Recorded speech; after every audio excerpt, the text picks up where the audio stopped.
마틴 루터 킹 주니어가 미국 테네시의 멤피스에 있는 호텔 발코니에서 총으로 죽은 지 어느새 50년이 되었습니다. 그는 수십 년이 지나는 동안 미국 역사 속에서 가장 존경받는 사람 중 하나가 되었죠. 워싱턴에는 그를 위한 인상적인 기념물들이 있습니다. 조지아 아틀란타에는 그의 삶을 기념하는 박물관도 있죠. 셀 수 없는 학교와 거리에는 그의 이름을 붙인 곳이 많이 있습니다. 또 그를 기억하기 위해서 미국의 정부는 한 날을 국경일로 정했습니다.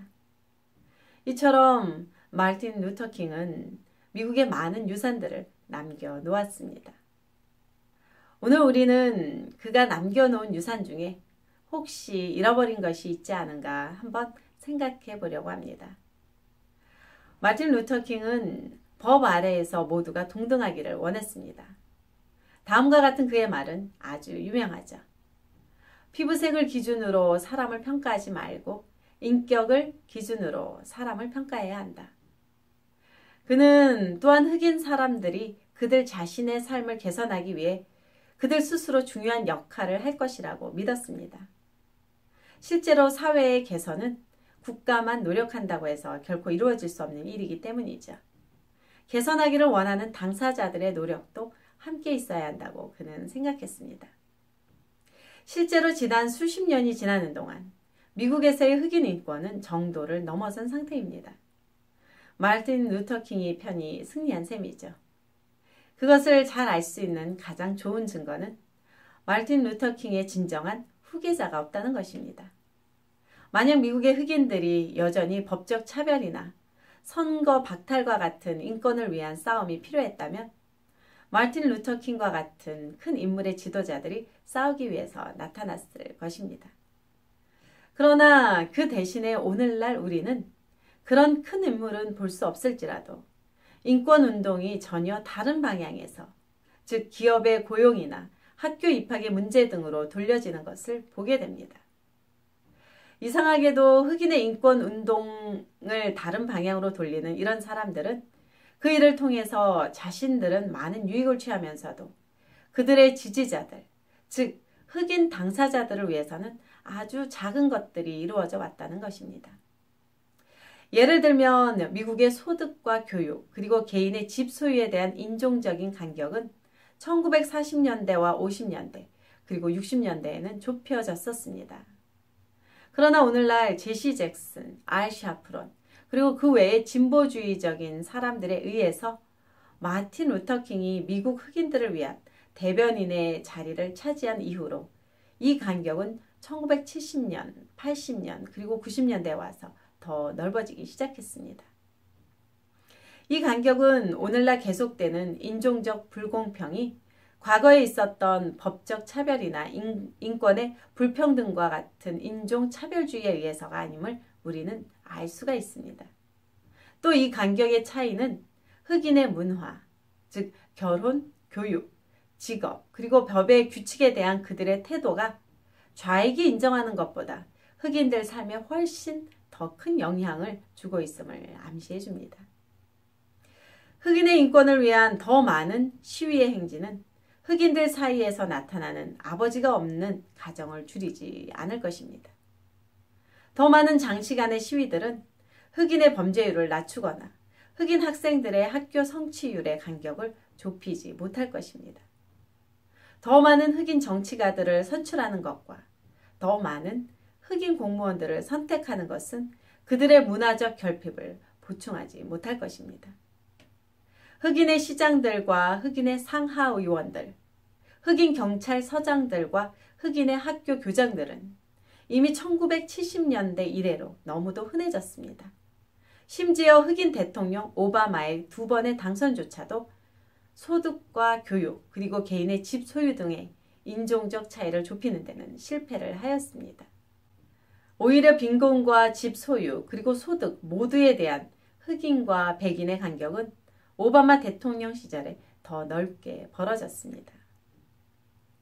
빈곤한 흑인 사회에서의 그들의 반사회적 행위, 즉 높은 범죄율이나 비도덕적 행위에 대한 논쟁은 이미 1960년대에 또 하나의 큰 문제였습니다. 그 당시 마틴 루터 킹과 다른 지도자들은 공개적으로 흑인들에게 더 많은 책임 있는 행동의 필요성을 연설해야만 했습니다. 마틴 루터 킹은 대도시 중심의 저소득층이 사는 지역에서 나타난 불균형한 높은 범죄율에 대해서 흑인 회중들에게 다음과 같이 연설하였습니다. 우리는 우리의 도덕적 기준에 대해 무엇인가를 해야만 합니다. 우리는 백인 사회에서 잘못된 많은 것들이 있음을 알고 있습니다. 그러나 흑인 사회에서도 또한 잘못된 것들이 많이 있습니다. 우리는 계속해서 백인만을 비난할 수 없습니다. 거기에는 우리가 스스로 해야 하는 많은 일들이 있기 때문입니다. 오늘의 좌익과 인권 운동가들은 마틴 루터 킹이 남긴 유산 가운데 이 충고만을 무시합니다. 대신에 그들은 계속해서 백인들에게 책임을 지우고 있죠. 마틴 루터 킹이 개인적 책임과 자기 결단의 중요성을 가르치기 위해 노력했던 그 자리에서 오늘날 그들은 마틴 루터 킹의 노력과는 반대되는 방향으로 흑인들을 인도합니다. 여전히 인종차별에 대한 이유와 비평을 만드는데 많은 시간을 사용하고 있죠. 좌익과 인권운동주의자들은 마틴 루터 킹이 피부색으로 인종차별을 하지 말라는 그 기준을 오래전에 버린 사람들입니다. 그들은 제일 먼저 오늘날의 미국 흑인 젊은이들에게 그들 자신이 희생자라고 말합니다. 심지어 여러분들이 지적할 만한 그 어떤 분명한 인종차별의 신뢰를 가지고 있지 않다 할지라도 그들은 백인 사회가 여러분들을 적대한다고 말을 합니다. 이전의 그 어떤 세대보다 더 많은 기회를 가지고 있는 오늘날의 흑인 세대는 백인들이 흑인들에게 편협한 선생님들과 흑인들에게 편견을 가진 고용주들과 흑인들에게 방아쇠를 당기기를 기뻐하는 경찰관들 외에는 거의 제공하는 것이 없다고 가르침을 받고 있습니다. 그러나 그것은 너무 뻔한 거짓입니다. 뿐만 아니라 마틴 루터 킹이 경고했던 것처럼 그것은 그들의 자아를 그리고 그들의 미래와 후손들을 절망과 파멸로 이끌게 될 것입니다. 흑인 인권 운동가들과 백인의 진보주의자들은 인종차별을 유난히 강조합니다. 그것은 그들이 실제로 흑인의 신분을 향상시키기 위해서가 아니라 흑인을 통해서 그들 자신들의 세력을 세우기 위한 것입니다. 흑인들이 그들의 말만 듣고 자신들의 삶을 바로잡기 위해 반드시 해야 하는 일들을 내버려 둔다면 그들의 문제는 더 악화될 뿐입니다.